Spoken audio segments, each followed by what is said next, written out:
Hello everybody and welcome. My name is Laigha, I'm the Accessible Media Maven, and on this channel we talk about disability and chronic illness. We also talk about the subreddit r/IllnessFakers. And when I say I talk about it, I mean you guys really like it when I talk about it. My Chronically Jaquie video has over 500 views, and so I was thinking about it and working on my next Chronically Jaquie video when I started to do some research on some of her conditions. I wanted to be able to better explain them when I go through the ways that the IllnessFaker community tormented her.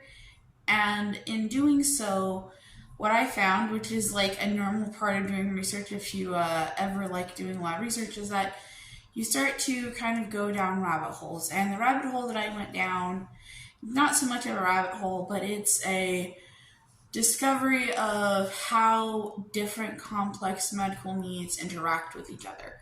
So I'm going to use myself as an example, okay? So according to my chart, depending on which chart you look at, because different charts have different things in them for some reason, I have flat feet, I am knock-kneed, I have pronated ankles, I have osteoarthritis. I also have hypermobility spectrum disorder, and I also have a misalignment in my knees. That sounds like 6 different conditions, but it's not. It's actually only 2 conditions. Why do I say this? Arthritis is its own condition. Flat feet is its own condition. Pronation of the ankles is its own condition. So what am I missing here? Oh, and I also have ligament laxity, which is a symptom of hypermobility spectrum disorder. And that's really the key that you're going to want to understand for this video, is that you can have 1 condition, or in my case 2, hypermobility spectrum disorder and miserable malalignment syndrome, which I go back and forth between calling it miserable malalignment syndrome, which is more of a term that we use in the advocacy community, and knock-kneedness, or a lower limb misalignment, which is more of the medically correct term. Actually, the medically correct term is something like gynae varum, I believe is what it's called, but we just call it knock-knees for short, or my lower limb misalignment. So because I have these 2 conditions, hypermobility spectrum disorder and a lower limb misalignment, my knees sit incorrectly in their sockets. This causes subluxations, which are seen on MRIs and imaging whenever my leg is straight for that imaging.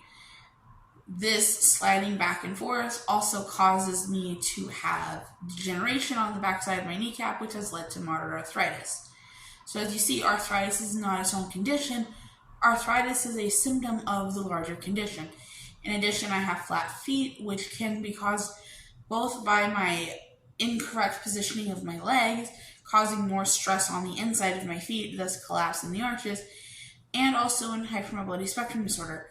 We don't quite know why arches collapse in connective tissue disorders, at least not that I've been able to figure out, but collapsed arches, which is the specific form of flat feet that I have, are very common in connective tissue disorders. Don't worry, just because you have flat feet doesn't mean you should have a connective tissue disorder. Just because you don't have flat feet doesn't mean you don't have a connective tissue disorder. It just means that we see it more often than by chance. So the pronation of my ankles falls along the same vein. My ankles pronate or roll in because of the way that my legs are positioned. So instead of being a normal ankle, mine is rolled in slightly. You can see this in the way that I wear down my shoes. Or no, pronation is rolled out. One of those 2. I do know what I'm talking about, I promise. But you can see it in my shoes, where the outsides of my shoes will be completely flat with no rubber on them, and the insides of my shoes will look brand new. Inside and outside, I mean on the bottom heel. So the stuff that is on the outside, kind of, this stuff is worn out, and this stuff looks completely new. Again, these are technically separate diagnoses, but they all come from the condition of my knock-knees. So I wanted to, or as I was researching Jaquie's conditions, I started to notice that there were several conditions that she had that caused other conditions, and sometimes 2 or 3 of her, what I call parent diagnoses, kind of like the main diagnoses, according to this chart that I'm going to share with you, I noticed that multiple of her parent diagnoses could cause the kind of symptom diagnoses. And she was kind of known for having multiple different conditions, but the 2 that I associate her most with, gastroparesis and postural orthostatic tachycardia syndrome, are actually both 2 conditions that are caused by other conditions that she had. So I am going to show you the organizer that I did to kind of figure this out, but I want to tell you a little bit about the organizer first. So while this may look like your standard graphic organizer, this is actually a graphic organizer that I learned how to do in grad school. This is, I believe, I'm going to put it up on the screen.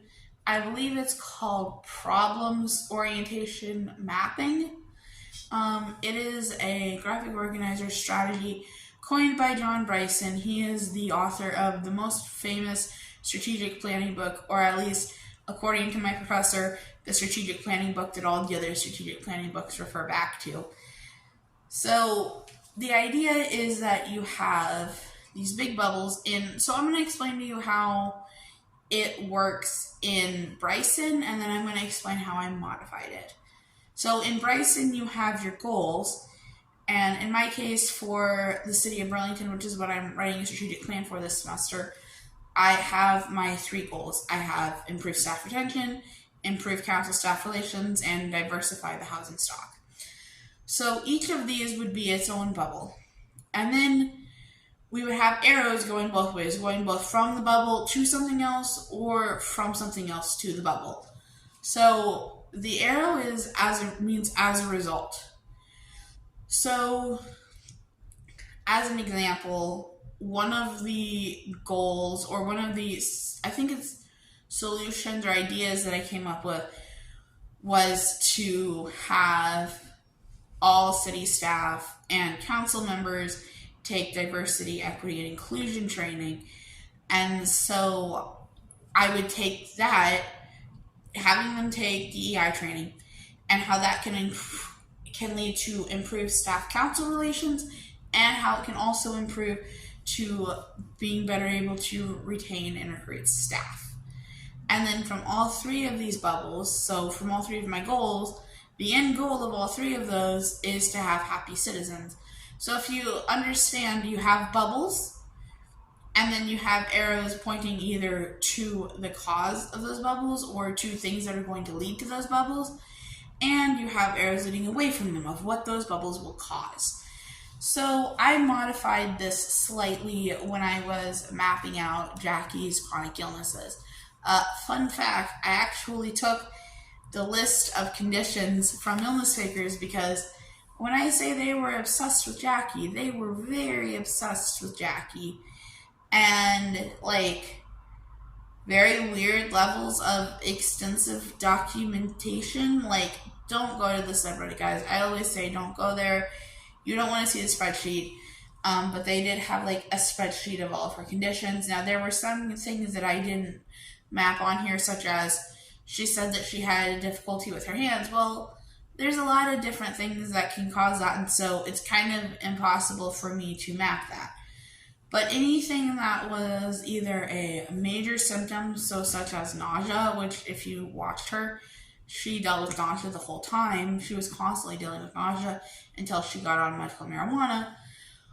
So I noted things that were symptoms, that were major symptoms, and things that were conditions. And in the end, it looks something like this. I know it's a lot of arrows. So essentially, what I discovered by doing this exercise, Jaquie really had 7 main conditions. And those main conditions were Mido, Ehlers-Danlos syndrome, MALS, cyclic vomiting syndrome, narcolepsy, immunodysfunction, and decreased stomach accommodation. I put decreased accommodation as its own condition because I don't think that it's necessarily a direct result of gastroparesis. I could be wrong. We could say that that is a result of gastroparesis, but in the research that I didn't see that that is necessarily a cause of a symptom of gastroparesis, but I could be wrong. There are, I want to say, around 20 things on this sheet, and I know you're thinking 20 things, that's a lot to happen to one person, but when you look at this sheet, there are multiple conditions that have 2 arrows. For example, Jaquie has mitochondrial disease, which can cause migraines, but she also has cyclic vomiting syndrome, which is another condition that can cause migraines or is even believed to be a subset of migraines. So whether the arrow on that should go from migraines to cyclical vomiting syndrome or from cyclical vomiting syndrome to migraines is unclear, but you can see how these 2 conditions are linked. Likewise, her gastroparesis is caused by basically everything that she had, 3 of the 7 conditions.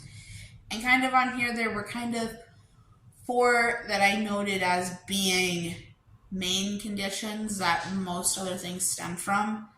And those 4 conditions were mitochondrial disease, Ehlers-Danlos syndrome, cyclical vomiting syndrome, and immunodysfunction. Each of these had at least 2 to 4 to, in the case of mito, 6 arrows, which means that there were at least 2, but sometimes as many as 6 conditions that seem to be a direct result of conditions that she already had. So, for example, a common thing in mitochondrial disease is to have neurological defects. Neurological defects can include things like seizures, which Jaquie had, epilepsy, and autism, which we know that she had.